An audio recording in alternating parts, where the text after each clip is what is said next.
U.S. President George Bush called for an emergency meeting of the G7 finance ministers to help find solutions to the global economic meltdown. Finance ministers and central bankers from the U.S., Japan, Germany, the U.K., France, Italy, and Canada are in Washington, D.C. for the weekend meeting. The week saw financial markets get trashed around the world. The Dow Jones had its largest ever weekly drop, losing almost 18% on the week, and more than 40% since its record all-time high 1 year ago. In Japan, the Nikkei index lost 24% on the week, and European markets didn't fare much better.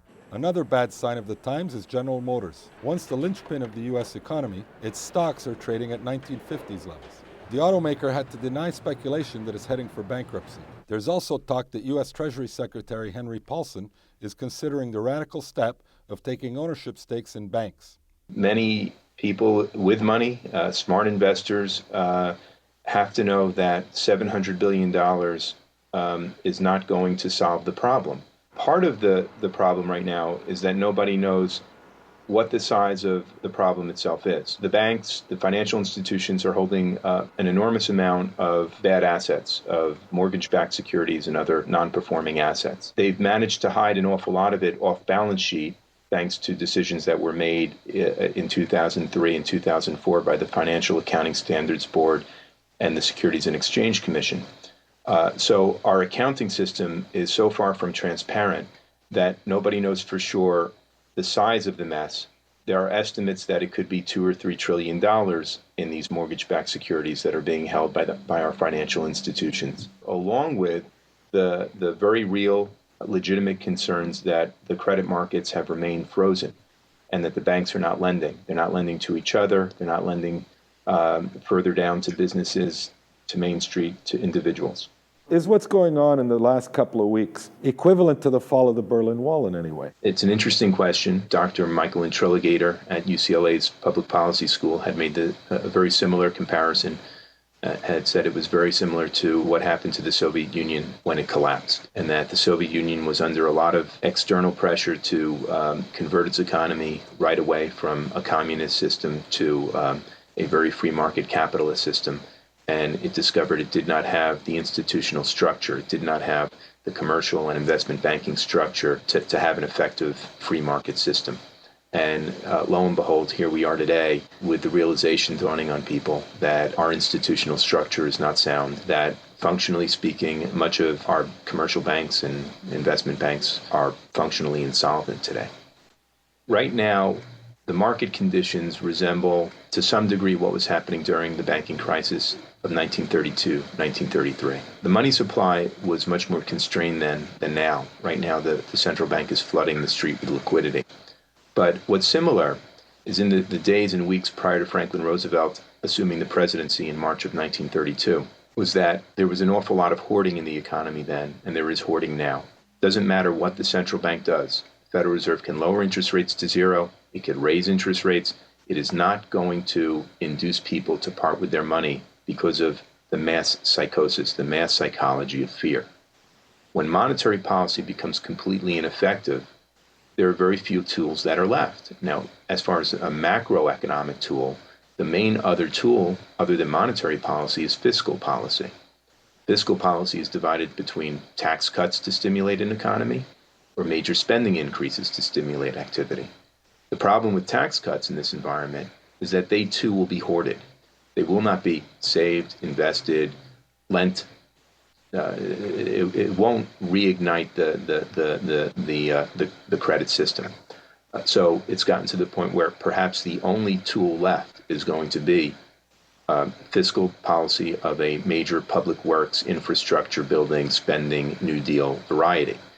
However, that could take many weeks, many months, and I think this is why people are talking about partial nationalizations of these banks at this point. The Treasury Department, that bailout plan, we're talking about $700 billion to take bad assets off the hands of banks. But it doesn't get the banks to start lending again. And a new deal will take months. That won't help in the here and now while the system is melting down. And that's why, well, you saw Britain turn to partial nationalization. People are talking about what Sweden did in the early 1990s when it nationalized its banks in the middle of a crisis like this. And it's not just to give the taxpayer an equity interest in the bank. It also means that the state, the federal government in this case, would have more influence and maybe control over decisions that are made within the bank to really mandate that more lending occurs. This is very disturbing that a free market system has gotten to the point where very serious people are talking about partially nationalizing or fully nationalizing the banking system. But it's not all that surprising, maybe on another level, because when you look at the central bank, the Federal Reserve, that is a private bank. It is the Federal Reserve system is 12 regional Federal Reserve banks that are all owned by the private commercial banks in those districts. And for many years, we've acted as if the only sensible way to conduct central banking policy is by having a privatized central bank. And this is what it's brought us. It's brought us a central bank that has become captured by the financial interests it's supposed to regulate.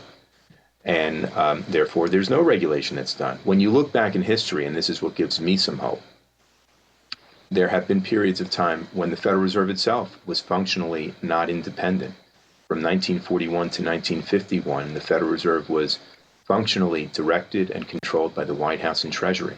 And that was a decade in which the United States accomplished incredible things. World War II was fought and financed and won in only 3.5 years. The Marshall Plan rebuilt Western Europe and Japan. It was a 4-year program. It was a massive building program. And the GI Bill, which educated and housed and integrated 16 million veterans returning from World War II.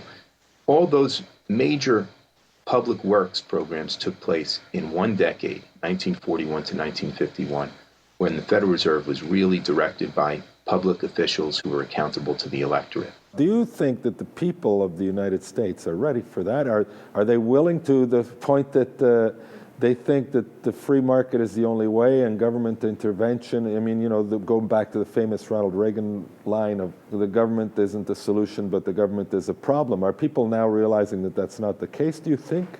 Yes, I do think so. For the last 25 years, regulation was a dirty word. And that has changed so dramatically in the past month now, where you see it in the presidential campaign. Everyone's talking about re-regulating. So far, it's just rhetoric. It's not translated into action. But I'd say with Election Day just a few weeks away, it's maybe hard to expect politicians to move much faster than they are right now. And I think this is what's really become quite frightening about this crisis, is a feeling that there's no one really responsible at the helm right now. That we're in this transition moment where we're waiting for an election, we're waiting for new leadership to come to power.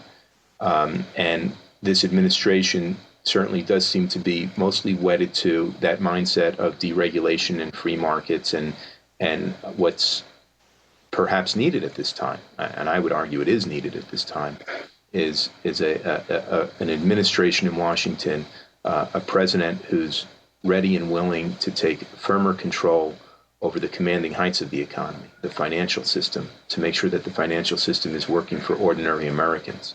And we might have to wait a little while for that to happen.